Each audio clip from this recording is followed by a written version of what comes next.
26장 57절부터 68절까지입니다. 예수를 잡은 자들이 그를 끌고 대제사장 가야바에게로 가니 거기 서기관과 장로들이 모여 있더라.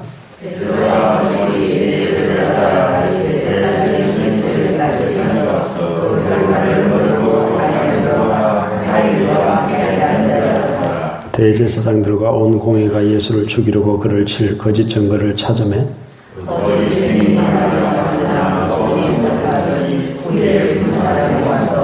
이르되 이 사람의 말이 내가 하나님의 성전을 열고 사흘 동안에 지을 수 있다 하더라 하니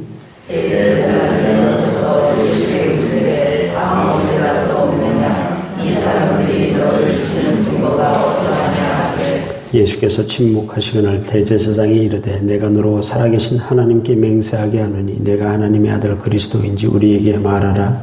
예수께서 이르시되 너희가 말하느니라. 그러나 내가 너희에게 이르노니 이 유대인 자가 분명히 인하는 것과 하나님을 부르고 모든 것을 너희가 보리라 하시니 이에 대제사장이 자기 옷을 찢으며 이르되 그가 신성모독하는 말을 하였으니 어찌 더 정의를 요구하리요. 보라 너희가 지금 이 신성모독하는 말을 들었도다.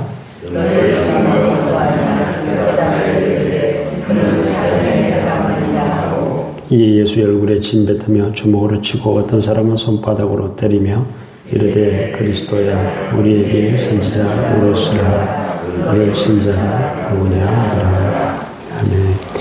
예수님께서 대제사장들과 백성의 장로들에게서 파송된 무리에게 붙잡히셔서 가장 먼저 대제사장 가야바의 집으로 끌려가게 됩니다. 거기엔 이미 서기관과 장로들이 모여 있습니다. 제사장들, 서기관들, 장로들이 모여 있다는 것은 사내들인 공회가 열렸다는 것입니다. 공회의 구성원들이 제사장들, 서기관들, 백성의 장로들입니다. 이 사내들인 공회는 유대인들의 공회는 유대인 최고의 의결기관입니다. 통치기구고 또 재판기구입니다. 로마의 식민지로서 이 공회가 가장 큰 그러한 의결기구였던 것이죠.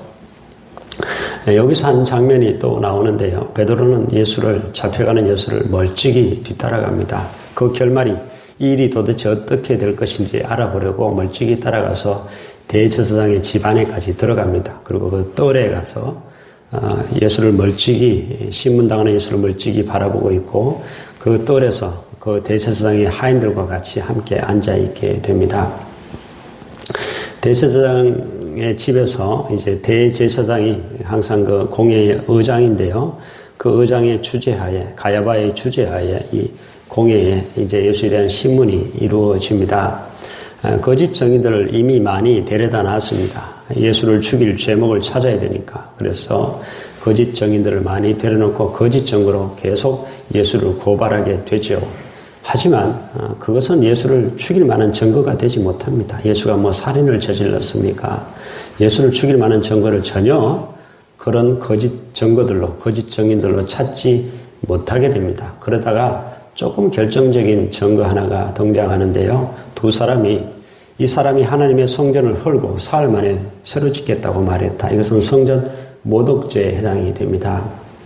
예수께서는 앞에 수많은 그런 거짓 증거들과 이 두 사람의 이야기에도 전혀 반응하지 않습니다. 침묵하십니다. 이 침묵에는 두 가지 의미가 있습니다. 어차피 돌아가실 건데 빨리 재판을 끝내라는 이야기고, 또 하나는 거짓 증거에 답을 할 수 없죠. 거짓 증거에 왜 답을 합니까? 대국할 가치조차 느끼지 못한 것입니다. 이 두 사람의 의견도 지금 잘못된 겁니다. 예수께서 성전이라고 말한 것은 찢어질 자신의 육체를 가리키신 것이고 영적 성전을 말한 것이지 예루살렘 성전을 말한 것이 아니지 않습니까? 이 성전 모독죄에 해당되는 이 증거에도 침묵하자 대제사장이 답답해서 일어서서 이렇게 이야기합니다. 왜 침묵하냐? 이 사람의 말이 안 들리냐? 이 사람의 증거에 너는 어떻게 생각하냐? 내가 너로 살아계신 하나님께 맹세하게 한다. 네가 하나님의 아들 그리스도냐라고 대놓고 묻습니다. 예수님은 평소에 하나님의 아들이라고 종종 이야기했거든요. 이것은 신성 모독죄에 해당이 됩니다. 자신이 다윗보다 더 이전부터 있었다, 더 높다라고 이야기를 했거든요. 그래서 하나님이라고, 하나님 아들이라고 종종 주장했던 그 죄목을 갖고 대놓고 묻습니다. 하나님께 맹세해라. 너 하나님의 아들 그리스도냐? 그리스도라고 물으면 조금 그래도 넘어갈 법한데 하나님의 아들 그리스도냐라고 대놓고 딱 질문하게 되죠. 예수님은 그동안 침묵했다가 이 결정적인 말에 딱 답변하십니다. 예수님께서는 돌아가실 각오를 하신 것이죠. 죽을 각오를 하신 것입니다. 그것뿐만 아니라 거짓에는 침묵했지만 진리에는 정확하게 답변하셨죠. 네가 말하였도다. 그렇다. 나는 하나님의 아들 그리스도라는 이야기입니다. 네가 말하였도다. 이 말은 나는 하나님의 아들 그리스도라고 분명히 말한 것입니다. 그리고 이렇게 말씀하셨죠. 그러나 인자가 권능의 우편에 앉아있는 것과 또 하늘 구름을 타고 오는 것을 너희가 보게 될 날이 있을 것이다. 라고 말씀하셨습니다. 대제사장은 예수님의 이 답변에 자기 옷을 찢습니다. 참남하다는 이야기입니다. 이 사람이 신성모독을 했다는 이야기입니다. 그리고 이렇게 이야기하죠. 이 신성모독하는 말을 들었느냐? 우리가 어찌 더 정의를 요구할 필요가 있겠느냐? 너희 생각은 어떠하냐? 라고 공회원들에게 질문하게 됩니다. 공회원들이 다 같이 들고 일어납니다. 사형에 해당됩니다. 라고 말하게 되죠. 드디어 이 신문이 끝이 나고 다른 복음서를 보면 예수의 눈을 가렸습니다. 가리고 주먹으로 때리고 손바닥으로 때리고 침을 뱉고 그러면서 선지자 노릇해라. 누가 너를 쳤느냐. 얼굴을 가렸으니까 누가 너를 쳤는지 알아맞혀봐라. 선지자 노릇해라. 라고 예수를 조롱하게 됩니다. 그러면 예수님께서 사형을 당하실 수밖에 없었던 그 죄목이 신성모독죄입니다. 참 아이러니하죠. 좀 웃기는 이야기입니다. 하나님의 아들이 하나님의 아들이라고 이야기한 것 때문에 돌아가셨다. 참 어찌 보면 너무 참 웃기는 이야기고 당연한 걸 이야기했는데 자신이 하나님의 아들이기 때문에 하나님의 아들이라고 말했는데 그것 때문에 죽임을 당했다. 여러분 참 아이러니한 것 같지만 아이러니하지 않습니다. 웃기는 이야기 같지만 웃기는 이야기가 아닙니다. 이것은요 어찌 보면 너무도 당연한 이야기라고 말씀드릴 수 있습니다. 창세기 3장에 보면 인간은 처음부터 하나님을 인정하지 않았습니다. 인정하기 싫어했던 이야기입니다. 마귀는 인간을 찾아와서 네 스스로 하나님이 되라라고 이야기했고 하나님 그것을 인정하기 싫었고 그것을 던져버리도록 만들어 이런 거죠. 네가 하나님이라고 네까지 있게 너 죽어야 돼. 이런 것이 인간의 마음속에 자리 잡고 있다는 것입니다. 그래서 그것이 결국 예수를 죽이게 만들었다라고 생각할 수가 있습니다. 사탄교 경전의 1장 1절이 내 삶의 주인은 나다입니다. 나의 삶의 주인은 나다. 사탄이 처음부터 인간에게 집어넣었던 생각이 하나님 그까짓 것 없어. 무시해. 하나님 아닌 네가 하나님이야. 네가 네 멋대로 살아도 돼. 네가 주인이다. 라는 것을 심어넣은 것이 마귀가 한 일이죠. 그래서 어찌 보면 예수가 이 하나님의 아들이라는 것 때문에 죽었다는 것은 인간 속에 있는 이 근본적인 그 본성, 그 죄성 이것 때문에 사실 예수는 돌아가셨다라는 사실입니다. 지금도 수많은 사람들은 예수를 인정하지 않습니다. 하나님 인정하지 않습니다. 지멋대로 살아가고 하나님이 있기는 개뿔이나 있어. 하나님을 아예 그렇게 받아들이지 않죠. 안타까운 것은 교회를 다니는 사람들도 요즘은 예수를 주로 인정하지 않습니다. 하나님 인정하지 않습니다. 지멋대로 살죠. 지 생각대로. 지가 가장 높고 하나님을 이용하고 예수를 이용할 뿐이죠. 그리고 세상을 인정하지만 하나님 나라 인정하지 않고 자신을 높이지만 하나님을 높이지 않습니다.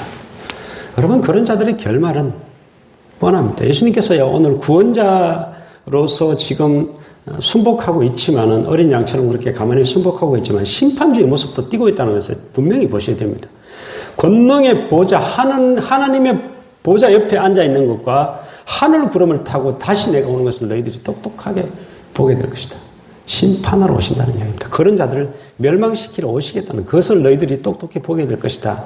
분명히 말씀하신 것이죠. 여러분 예수가 하나님의 아들로 우리가 인정해야 되고요. 또 그분을 우리가 주님으로 받아들여야 되고 우리가 하나님을 인정하는 삶을 살지 못한다면 우리 또한 동일한 심판을 당할 수밖에 없다라는 사실을 아셔야 됩니다. 여러분 모두가 하나님을 인정하고 사는 사람들, 세상을 높이고 또 하나님을 높이지 않는 사람들이 아니라 하나님을 높이고 또 자신을 높이고 하나님을 높이지 않는 사람들이 아니라 하나님을 높이는 그런 사람들 되시기를, 또 주님을 온전히 인정하고 살아가는 여러분 되시기를 주 이름으로 축복합니다. 기도하겠습니다. 하나님 아버지, 예수님께서 하나님의 아들이라는 것이 분명한데도 불구하고 그것 때문에 십자가에 달려 돌아가셨다는 사실이, 또 사형을 언도받으셨다는 사실이 참으로 슬프기 그지없습니다. 하나님이 하나님이라고 한 것 때문에 그렇게 죽어야 했다는 것은 우리 속에 그런 마음이, 그런 본성이 자리 잡고 있음을 우리가 깨닫게 됩니다.